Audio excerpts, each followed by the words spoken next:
कछुए को तो देखा होगा आपने। कछुआ, जब कछुआ चलता है ना तो कछुए की 5 चीजें बाहर होती हैं। और जब कछुआ को देख कोई उसे लगता है कि कोई खतरा है, कोई टेंशन वाली बात है, तुरंत वो 5 चीजें अंदर सिकोड़ लेता है। हाँ या ना? सिकोड़ लेता है। कभी देखा आपने? ये क्या है? जब तक आप देखो कि सब ठीक है, ठीक है, अभी आपका मन भटक रहा है, ठीक है, पर अब देख लो कि समय हो रहा है, समय पूरा बीत चुका है, थोड़ा बचा है, तो अब थोड़ा सा ना मन को समेटना शुरू करो। कछुआ जैसे 5 चीजें अंदर कर लेता है, आपको भी 5 चीजें अंदर करनी है। 5 चीजें कौन कौन सी? इस संसार में सबसे ज्यादा झंझट 5 चीजों की है। टेंशन 5 चीजों से, समस्याएं 5 चीजों से हैं। ये 5 कंट्रोल हो गई। क्या बात है, क्या कहना फिर? कौन कौन सी? 5 शब्द, स्पर्श, रूप, रस, गंध। अनुवाद सुनिए। 5 कौन कौन सी? कान पहला शब्द, कानों पर कंट्रोल। 3 का तो हमने बताया ही था विस्तार से, आज उसमें 2 चीजें और जुड़ेंगी।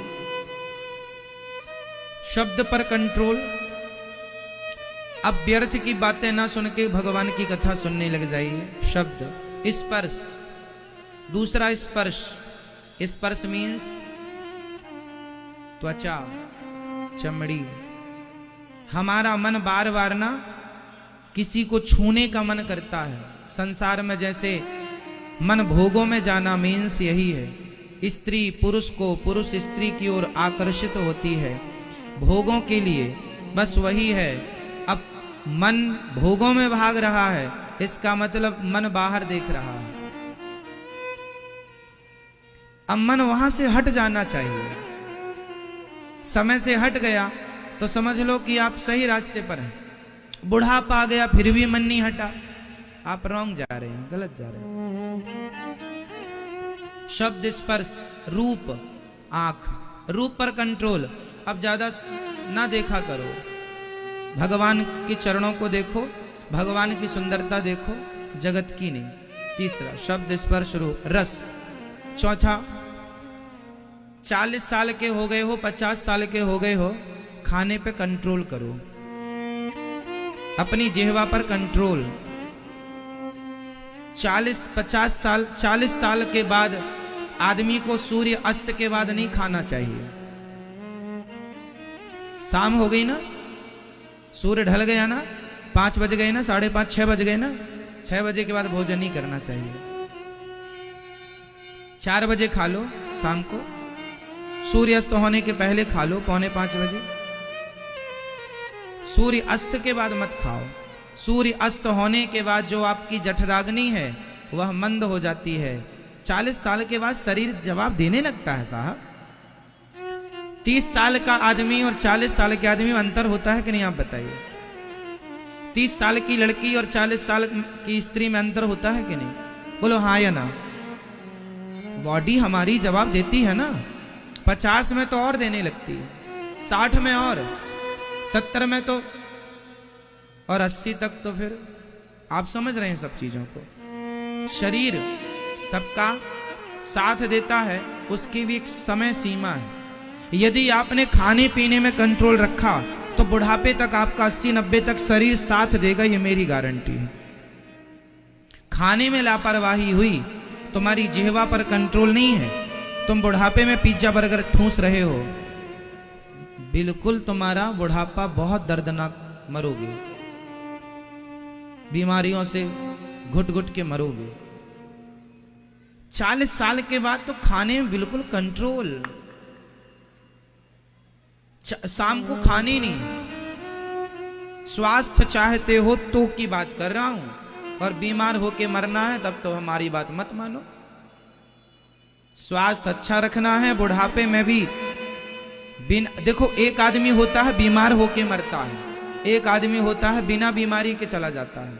तो कौन सा अच्छा है? बीमार होके मरना अच्छा है या समय पूरा बिना, हम मरते समय भी स्वस्थ रहें, कोई बीमारी ना हो, किसी से गिलास और पानी मांगने की जरूरत ना पड़े, वो मौत अच्छी है। अब बिस्तर में पड़े वहीं मलमूत्र कर रहे हो, ऐसे घुट घुट के मरना पसंद करोगे? और ये सब चीजें तब आएंगी जब खाने में कंट्रोल होगा।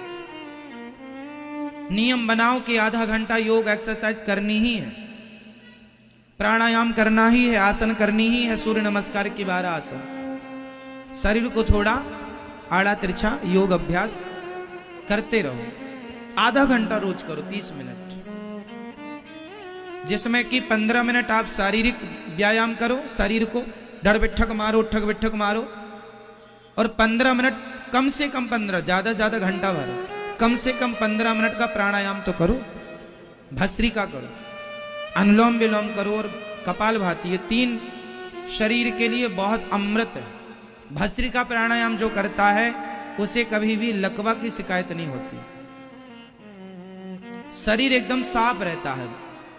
जो ब्लॉकेज हो जाते हैं ना, बाईपास कराना पड़ता है। देखो प्रेशर से जब हम हवा लेते हैं और छोड़ते हैं तो शरीर में जितना भी ब्लॉक होता है हवा के प्रेशर से खुल जाता है और शरीर के प्रत्येक अंग में प्रॉपर ऑक्सीजन पहुंचती है, जिससे आप स्वस्थ रहते हैं। मैया सो गई मेरी माँ, रात को खाने का मना कर रहे हैं इसलिए सो रही नहीं। महाराज हम नहीं छोड़ पाएंगे, हम तो 9-10 बजे तक खूब ठूंसते हैं 15-20 रोटी।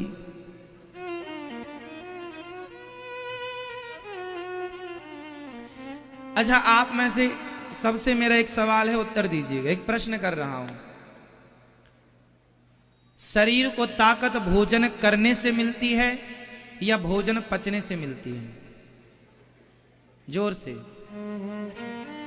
शरीर को ताकत भोजन करने से मिलती है या भोजन पचने से?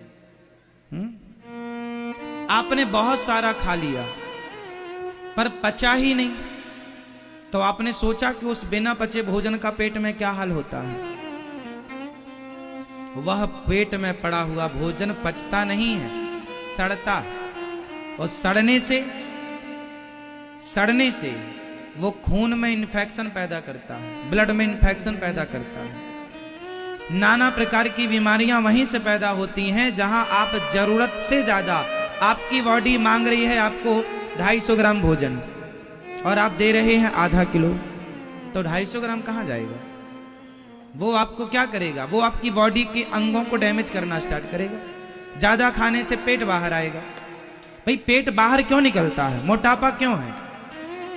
मोटापा, जब आप पैदा भए थे तब तो मोटे नहीं थे आप, जवानी में आप मोटे नहीं थे। शायद लाख में कोई एक बच्चा जवानी में भी मोटा हो, ज्यादा खाता हो, चलता खेलता ना हो। अक्सर जवानी में आप मोटे नहीं होते, आप मोटे तब होते हैं जवानी में साहब। 12-15, मैं खुद, मुझे याद है कि मैं जब छोटा था मैं स्वयं 18-20 रोटी खा जाता था दिन भर में। एक बार की बैठक में 10-12 तो निपटा ही लेता था रोटियां, और खाने के बाद भी कैसे पच जाती थी साहब, है ना? तब ताकत भी थी कि दीवार में जोर से मार दो तो दीवार गिर जाए, तो खाते थे। लेकिन तब 12 रोटी खा लेते थे और पचा लेते थे। अब नहीं खा सकते, अब नहीं पचा सकते, क्योंकि पहले काम ज्यादा था, बच्चे थे, हम छोटे थे, जठराग्नि बहुत तीव्र थी। समय के साथ साथ चीजें मंद पड़ने लग जाती हैं। प्रकृति के बदलाव को, शरीर के बदलाव को आप महसूस कीजिए। यदि प्रॉपर महसूस करेंगे और शरीर के हिसाब से चलेंगे तो आप बीमार नहीं पड़ेंगे, ये हम कहना चाह रहे हैं।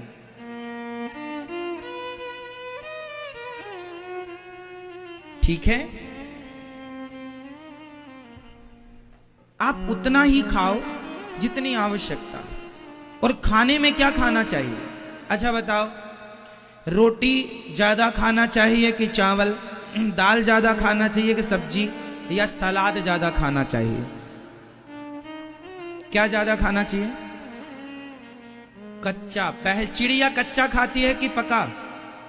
बंदर कच्चा खाता है कि पका? कच्चा खाता है, इसलिए इंसानों के सिवा आज तक किसी का हॉस्पिटल नहीं है। अब तो कुत्तों के हॉस्पिटल बना दिए कि यहाँ कुत्ता का इलाज होगा, वरना प्रॉपर पहले कहाँ थे कुत्ते का हॉस्पिटल? चिड़िया कौन से हॉस्पिटल में भर्ती होने जाती है? बंदर कौन से हॉस्पिटल में भर्ती होता है? पहले बीमार थे ही नहीं ये लोग, क्योंकि कच्चा अन्न खाते हैं। आप लोग भी पहले इतने बीमार नहीं पड़ते थे, आपके बाप दादों से पूछना, नहीं पड़ते थे। क्यों? क्योंकि पहले कच्चा खाते थे। जैसे अभी खेत में गया आदमी, चने का सीजन है, चने तोड़कर खा लिया, कच्चा हरा चना। मटर का सीजन है, कच्ची मटर खा लिया, है ना। अमरूद का सीजन है, पेड़ों पर अमरूद लगे हैं, 2-4 अमरूद खा लिया, जाम अमरूद। जिसके यहाँ खेतों में पहले फल लगे हुआ करते थे, किसानों के यहाँ जाता था, उसी से पेट। कच्चा ज्यादा खाते थे और आज पका हुआ ज्यादा खाते हैं। जितना कच्चा खाओगे, ककड़ी, मूली, चुकंदर, टमाटर, गाजर, कच्ची मटर, कच्चे चने, गुड़, इन सब चीजों को जितना खाएंगे उतने लंबे जिएंगे, स्वस्थ जिएंगे।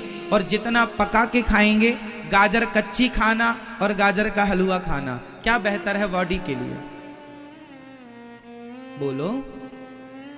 कच्ची गाजर जितनी एनर्जी देगी, उसका हलवा उतना ही नुकसानदायक। मीठा है, स्वादिष्ट है, बॉडी के लिए नुकसानदायक है। हाँ, उचित ठीक है, हलवा खाना चाहिए, 1-2 चम्मच ठीक है, कटोरी जरा सा।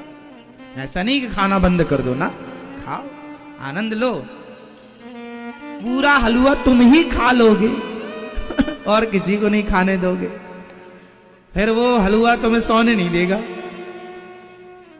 इसलिए खाना पीना मना नहीं है, उचित उचित उचित। पेट बाहर क्यों निकलता है? क्योंकि बॉडी को जितना लेना था बॉडी ने ले लिया, पचा लिया। अब जो एक्स्ट्रा है वो पड़ा है, तो पड़े पड़े क्या है, उसको जगह बढ़, अब जगह उसको चाहिए तो वो पेट को बढ़ाता चलता है। वो अपना स्पेस तो बड़ा करेगा ना भाई। जो फिजूल का भोजन आपके पेट में कचरा पड़ा है, वो जगह तो बढ़ाएगा, और वो जगह बढ़ाने से आपका पेट बढ़ता है, इतना बड़ा पेट हो जाता है। इसलिए भोजन करने के बाद आपको 2 रोटी की भूख बनी रहे।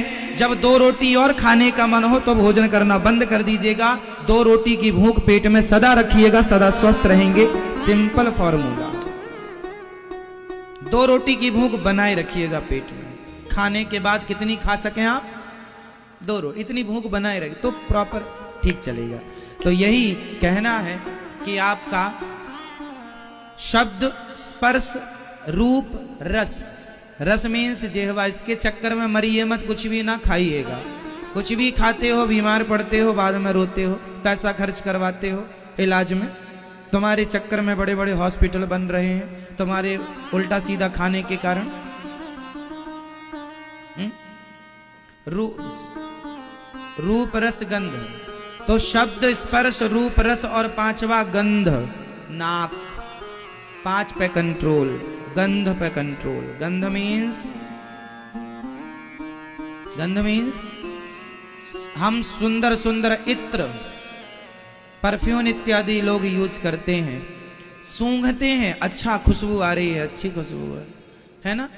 तो ये सूंघाने का काम नाक का है, दिखाने का काम आँख का है, सुनाने का काम कान का है, छूने का काम चमड़ी का है, स्वाद का काम जिह्वा का है। ये 5 लोग हैं। यदि इन 5 के वश में आप हो गए तो 5 आपकी लुटिया डुबा देंगे। इसलिए 5 के अधीन मत बनना। 5 को अपने अधीन करके 5 को भगवान की सेवा में लगा दो। आँख को भगवान की सेवा में लगाओ, चल भगवान का दर्शन कर।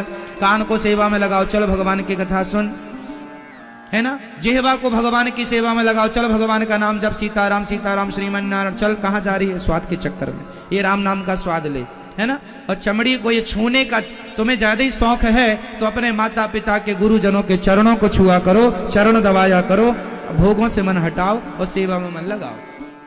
और सूंघना ही है तो निर्माल्य सूंघिए। निर्माल्य मीन्स जो पुष्प भगवान को चढ़ा होता है, वो उतारने के बाद, जब हम उतारते हैं ठाकुर जी के चढ़े पुष्प, उतार कर जब हम उसकी गंध लेते हैं, उसे सूंघते हैं, तो नाक की सार्थकता तब होती है जब भगवान के चरणों में चढ़े हुए पुष्प की खुशबू हम लेते हैं, तो वो खुशबू ऐसा माननी चाहिए कि वही गोविंद की खुशबू हमने ली है। तो नाक जब भगवान की खुशबू ले तब नाक नाक है। परफ्यूम इत्यादि में क्या, आप लोग बहुत परफ्यूम इत्यादि इत्र इत्यादि डालते होंगे। ये दास अनिरुद्ध की मेरी आदत है, मैं कभी कोई परफ्यूम कोई इत्र यूज नहीं करता। ठाकुर जी को कभी इत्र लगाता हूँ, ठाकुर जी को कि आप रखिए, आप लगाइए। हमारी बॉडी को हम इत्र नहीं लगाते ना, कपड़ों में इत्र लगाते। आप कभी हमारे आसपास रहते हैं, देखें हमारे शरीर से कोई खुशबू आती है? कोई इत्र हम यूज ही नहीं करते। क्यों नहीं यूज करते? क्योंकि हमें पता है, क्या हम दिखावटी और बनावटी जिंदगी नहीं जीते। हमें पता है कि शरीर में कितना भी इत्र लगाएंगे आनी तो दुर्गंध ही है, इसलिए अपनी दुर्गंध छिपाएं क्यों? हे गोविंद, हम जैसे हैं वैसे ही देख लो आप, हम तो दुर्गंध से भरे हैं, आपको ऐसा पसंद है तो ऐसे ही हूं मैं। अब खुशबू लगा के भगवान के आगे जाके क्या फायदा? खुशबू ठाकुर जी को लगाते हैं, अपने को नहीं। आप एक नंबर के गंधाने वाले आदमी हो, बोलो हाँ या ना। आपके शरीर से सुगंध निकलती है, दुर्गंध, बोल दो मैया। शरीर से क्या निकलती है? खुशबू, सुगंध या दुर्गंध।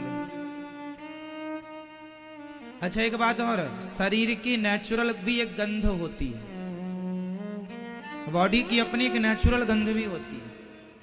और हमारे शरीर से केवल दुर्गंध, सवेरे आंखों में देख लो तो कीचड़, दुर्गंध, कान में उंगली डालो, दुर्गंध, सवेरे सवेरे किसी का मुंह आप सूंघ कर देख लीजिए, दुर्गंध से भरा होगा। बगल में दुर्गंध, मलमूत्र का, तो मलमूत्र में खुशबू तो होती ही नहीं है। शरीर में पसीना है, गर्मी में आप पसीने भरा शरीर, आप मोजे पहनते हैं गर्मियों में, जरा 2 घंटे चलिएगा और गर्मी का समय है और जूते से मोजे उतार निकाल लीजिए, देखो कितना गंधाता, पूरा घर भर जाता है दुर्गंध से। हाँ या ना? शरीर दुर्गंध का ही चलता फिरता घर है, दुर्गंध का। इसलिए हम छिपाएं क्या? आदमी ना जैसा है वैसा नहीं जाता भगवान के आगे, वैसा दिखने नहीं चाहता। यही कपट है, कपट है। और भगवान कहते हैं निर्मल मन जन सो मोहि पावा, मोहि कपट छल छिद्र न भावा। तुम जैसे हो वैसे ही चले आना, वैसे ही मैं तुम्हें स्वीकार करूंगा। इसलिए ये दास अनिरुद्ध जैसा है वैसे ही है, मैं जैसा अंदर हूं वैसे ही बाहर हूं। अंदर कुछ और बाहर कुछ और, ये अच्छा नहीं लगता हमें, कपट अच्छा नहीं लगता। हम तो भाई देखो छोटी सी जिंदगी लेकर आए हैं, थोड़ा सा जीना है, निष्कपट जीना चाहते हैं, कपटी जीवन नहीं जीना चाहते, है ना? आप लोग भी सिद्धांत बनाओ, रियल जो है ना, रियल रियल है, इसलिए दिखावा नहीं है। कई लोग ना जिंदगी दिखावे में जीते हैं, दिखावे। उसने 50 लाख का कोठी बनाई है, घर बनाया, हम भी बनाएंगे, क्यों दिखावा कर रहे हो? तुम घास की झोपड़ी लायक हो तो घास की झोपड़ी में रहो ना, खुश रहो। यदि तुम्हारे पास है बनाओ, दूसरों को देख के ना करो। अपनी लाइफ जियो, अपने आनंद से जियो, पर किसी की नकल ना करो। अच्छा एक बात बताओ, आप कहते हैं हमें उनके जैसे बनना है, आज तक ईश्वर ने किसी को किसी के जैसे बनाया है? बोलो। यदि बन सकते तो भगवान ही ना बना देता। आज तक किसी के फिंगर, किसी का अंगूठा किसी के अंगूठे से मिला है? फिंगरप्रिंट्स किसी के मिले हैं? किसी की आंख किसी की आंख से मिली है? बोलो। आधार कार्ड में आंख भी लिंक होती है, ये फिंगरप्रिंट्स भी लिंक होता है। आज तक आपका अंगूठा और मेरा अंगूठा मैच हुआ? किसी का हो सकता है? कोई एक सा हो सकता है? जब कोई एक सा हो नहीं सकता बॉडी से, शरीर से, तो विचारों से भी कोई एक सा नहीं हो सकता ना साहब। जितने लोग हैं उतने विचार हैं। इसलिए किसी के जैसे बनने की कोशिश ना कीजिएगा, आप अपने जैसे बनिए, जैसे आप हैं। आप बहुत अच्छे हैं, आप जैसा आप ही हैं, कोई दूसरा नहीं हो सकता। मेरे जैसा सिर्फ मैं हूं, कोई दूसरा हो नहीं सकता। आपके जैसे आप हैं, कोई दूसरा हो नहीं सकता। इनके जैसे केवल ये हैं, दूसरा कोई हो नहीं सकता। लता जी जैसी केवल लता जी हैं, लता जी जैसा कोई दूसरा हो नहीं सकता। रफ़ी जी जैसे रफ़ी जी हैं, रफ़ी जी जैसा दूसरा कोई हो नहीं सकता। भगवान राम जैसे भगवान राम है, उनके जैसा कोई हो नहीं सकता। हनुमान जी जैसे हनुमान है, उनके जैसे कोई हो नहीं सकता। मीराबाई के जैसे केवल मीराबाई, उनके जैसे कोई हो नहीं सकता। सिंपल है, भगवान ने जिसको जैसा बनाया वो वैसा ही रहेगा, इसलिए वैसे ही रहो जैसे भगवान ने बनाया है। किसी और की तरह बन के क्या फायदा।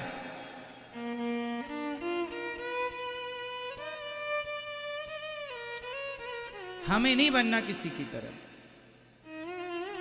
हमें अपनी तरह रहना जैसे हमें ईश्वर ने डिजाइन किया है। हम सांवले हैं, सांवले रहेंगे। हम गोरे हैं, हम गोरे रहेंगे। हम लंगड़े हैं, हम लंगड़े रहेंगे। हम बहरे हैं, हम बहरे रहेंगे। हम मूर्ख हैं, हम मूर्ख रहेंगे। हम विद्वान हैं, हम विद्वान रहेंगे। जैसा भगवान ने बनाया है वैसे ही रहोगे। बस वैसे में खुश रहना सीख लो, बस ये आपके लिए है। जैसे बनाया विधाता ने वैसे में खुश रहना सीख लो। हम लोग क्या करते हैं, परेशान रहते हैं। अरे हमारी तो एक आंख में दिखता नहीं, उनकी तो दोनों आंख में दिखता है। कोई बात नहीं भाई, मैया ओ मेरी माँ जगा दो मैया को, नहीं पीछे वाली। तो आप बहुत अच्छे हैं। क्यों मेरी माँ, आप कैसे हैं? अच्छे हैं? बोलो मेरी माँ, क्या आप किसी की तरह हो सकती हो? आप लोग भी देखते हैं उनको, अरे हम उनकी तरह हो जाएं। उनकी तरह दिखने के लिए लोग क्रीम पाउडर पोतने लग जाते, हम भी गोरे हो जाएं। तुम सांवली अच्छे हो, तुम काली अच्छे हो, तुम गोरी अच्छे हो, जैसे हो बहुत अच्छे हो। अपने को किसी और की तरह बनाना मतलब अपना सबसे बड़ा अपमान करना है। अपना अपमान करना है। आप अपने आप से संतुष्ट नहीं हैं, इससे बड़ा आपका अपमान, आप स्वयं अपना अपमान करते हैं। जहां है मस्त रहो। क्यों जी, सही?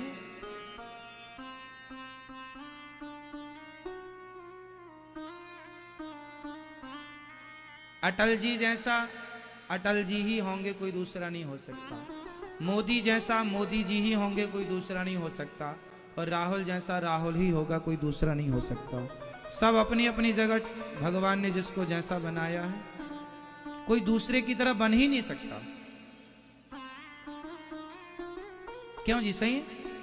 आपकी तरह आप अच्छे। मेरे हिसाब से तो भाई अपनी तरह रहना चाहिए, किसी और की तरह बनने की कोशिश। हाँ, अच्छे आचरण चुन लो, अच्छे आचरण चुन लो, अच्छी बातें चुन लो, उन अच्छी बातों पर अमल करो, अच्छे रास्ते पर चलो। फिर आप जैसे हैं ना वैसे में ही आपका नाम होगा, आपकी पहचान होगी। आप सही रास्ते पर चलिए बस।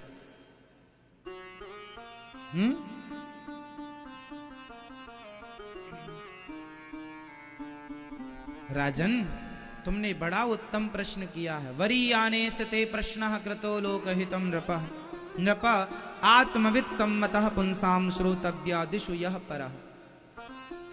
आपने बड़ा उत्तम प्रश्न किया, जीव मात्र के कल्याण के लिए प्रश्न किया। निद्रया ह्रियते नक्तं व्यवायेन चवावयः दिवाचार्चे हया राजन कुटुंब भरणेन वा।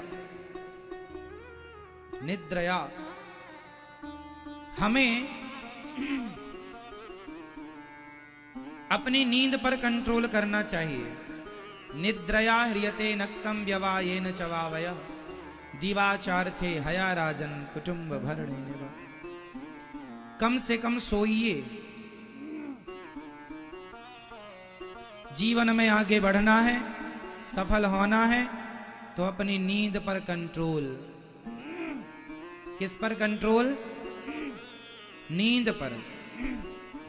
ज्यादा सोना अच्छा होता है या कम? बोलो मेरी माँ। हाँ, ना कम ना ज्यादा। कितने घंटे की नींद लेनी चाहिए हमें 24 घंटे में? बोलो मेरी माँ। कम से कम 6 घंटा। ये दास अनिरुद्ध केवल 6 घंटा ही सोता है। मेरे भाग्य में 7 घंटा सोना नहीं लिखा, ना 8 घंटा। 8 घंटे को तो सोच भी नहीं सकते। 6 घंटा हम रात में ही सोते हैं, बस दिन में सोने का कहां समय रखा है। और रात में भी काम पूरा करके सोते हैं। जो जिम्मेदारी विधाता ने दी है वो जिम्मेदारी पूरी करते हैं, सोते हैं और सवेरे फिर जागते हैं। जल्दी से सवेरे जागकर हम पहले योग करते हैं, योग अभ्यास प्राणायाम करते हैं, फिर भगवान जी का पूजन करते हैं, संध्या करते हैं, गायत्री का जाप करते हैं, सूर्य अर्घ देते हैं, फिर हवन करते हैं। नित्य हवन करते हैं। फिर हम अध्ययन स्वाध्याय करते हैं, पढ़ते हैं।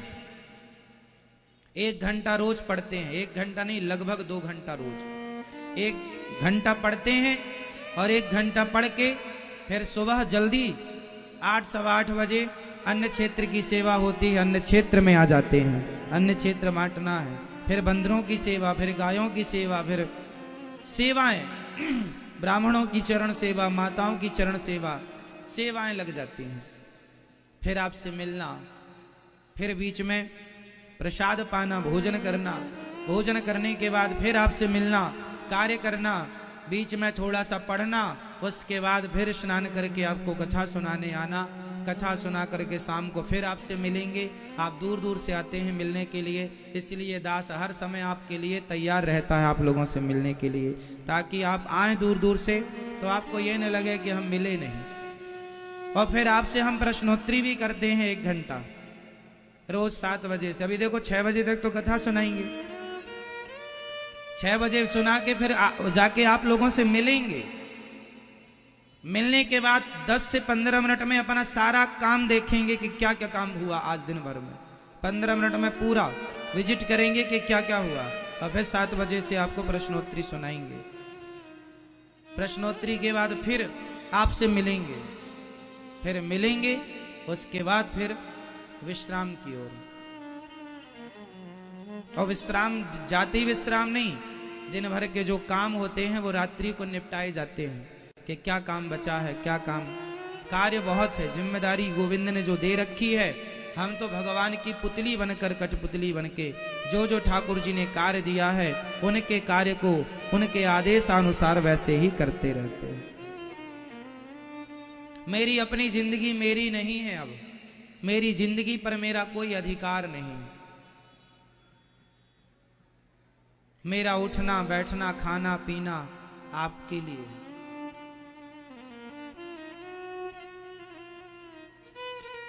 मैं अपने आप को बीमार भी नहीं पड़ने देता, आपको पता है क्यों? कभी कभी मुझे लगता है बीमार पड़ जाऊंगा तो 2-4 दिन विश्राम करने को अच्छा मिलेगा, पर मैं भी अपने आप को बीमार नहीं होने देता। क्यों? क्योंकि मुझे पता है कि आप बड़ी दूर दूर से श्रद्धा लेकर कथा सुनने आते हैं, और मैं बीमार हो जाऊंगा तो फिर आपको कथा कौन सुनाएगा? आप तो कथा सुनने आते हैं। इसलिए अपने आप को आपके लिए स्वस्थ रखता हूं कि आपको कथा सुनानी है, ठाकुर जी की सेवा करनी है कथा के द्वारा। इसलिए कई बार मुझे भी बुखार आ जाती है, शरीर में बीमारी तो देखो फिर भी आ ही जाती है ना। कई बार मैं बीमार भी हो जाता हूं, बुखार भी रहती है, पर उस बीमारी पर, उस बुखार में भी मैं आपको कथा सुनाता हूं, रेस्ट नहीं करता। काम जीवन में यदि आगे बढ़ना है, सफल होना है, तो आलस्य नाम की जो बीमारी पाल रखी है उसको निकालो और उसको आग में स्वाहा कर दो। अपने जीवन में किसको मिटाना है? जोर से, जोर से और जोर से। जिस व्यक्ति ने अपने आलस्य को समाप्त कर दिया वो दुनिया में कभी किसी के रुकेगा नहीं है। वो सफल होने में किसी के रोके ना रुकेगा। आलस्य का त्याग कर दीजिए बस। आपके पांव की सबसे बड़ी जंजीर यदि कोई है तो आपका आलस्य। प्रमाद है। मैं अपने शरीर को शरीर के हिसाब से नहीं रखता, मैं अपने हिसाब से अपनी बॉडी को रखता हूं। शरीर पर मन पर कंट्रोल, यही तो इंसान, अरे कुत्ता मन पर कंट्रोल नहीं कर सकता। मैं बिल्ली से नहीं कह सकता है बिल्ली तू कंट्रोल कर मन पर, शरीर पर। ए चिड़िया तू मन पे कंट्रोल कर, ए हाथी तू मन पे कंट्रोल कर, नहीं, उनसे नहीं कह सकता, ना वो कर सकते। एक इंसान ही है जो मन को कंट्रोल करने के लिए, मन को संयमी बनाने के लिए पैदा होता है, और जीते जी मन पे कंट्रोल ना कर पाए, अपनी बॉडी पर, अपनी इंद्रियों पर, अपने विचारों पर, अपनी वाणी पर कंट्रोल ना कर पाए, तो इंसान किस बात के हो साहब, फिर तो जानवर हो। जिस आदमी के अंदर कोई कंट्रोल ही नहीं, तो आदमी किस बात के हो, दिखने वाले हो आदमी हो नहीं। इतना भी ढील ना दो। महापुरुष ने कहा है सितार के तारों को इतना ढीला ना छोड़ो कि वो बजे ही ना, और इतना भी ना कसो कि टूट जाए, इतना कसो जिससे उससे मधुर मधुर सुर निकलता रहे। क्या बात है, ये जीवन है सितार की तरह। मन को इतना भी ढीला ना छोड़ दो कि मन, रावण ने अपने मन को ढीला छोड़ दिया तो उसके मन ने उससे पराई नारी का हरण करवा लिया कि नहीं? रावण ने हरण नहीं किया सीता मां का, रावण के मन ने हरण करवाया है। सहमत हैं आप इस बात से कि नहीं? बोलो हाँ या ना। हाँ, रावण के मन ने रावण से सीता मां का क्या कराया? हरण कराया। रावण ने अपने मन को जरूरत से ज्यादा ढीला छोड़ दिया। बोलो हाँ, आप लोग भी जरूरत से ज्यादा मन ढीला छोड़ देंगे अपना, तो तुम्हारा मन भी किसी स्त्री में, किसी पुरुष में ही जाएगा। थोड़ा कस के रखो अपने मन को, मन वहां जाए जहां आप उसे ले जाना चाहते हैं, मन वहां ना जाए जहां आप चाहते ही नहीं है जाना। यही कंट्रोलिंग, इसलिए आपको भगवान ने मनुष्य बनाया है, वरना गधा ना बना देता। बड़े भाग्य मानुष तन पावा, सुर दुर्लभ सदग्रंथ निगावा। क्यों बनाया भाई आपको मनुष्य? कुत्ता बिल्ली बना देता। इसलिए मनुष्य बने हो तो, मनुष्य बने हो तो उसका लाभ लो, लाभ लो। निद्रया ह्रियते नक्तम व्यवायेन चवावयः। कम खाओ कम सो, ज्यादा जागो, जो जागत है वो पावत है, जो सोवत है वो। उठ जाग मुसाफिर भोर भई, अब रैन कहां तू। क्या सोना जरूरत से ज्यादा? उठो, भगवान का चिंतन करो, भगवान का ध्यान लगाओ, अपने मन को कंट्रोल करो, साधो, अपने मन का परीक्षण करो, कितना हमारा मन अभी हमारे वश में हुआ।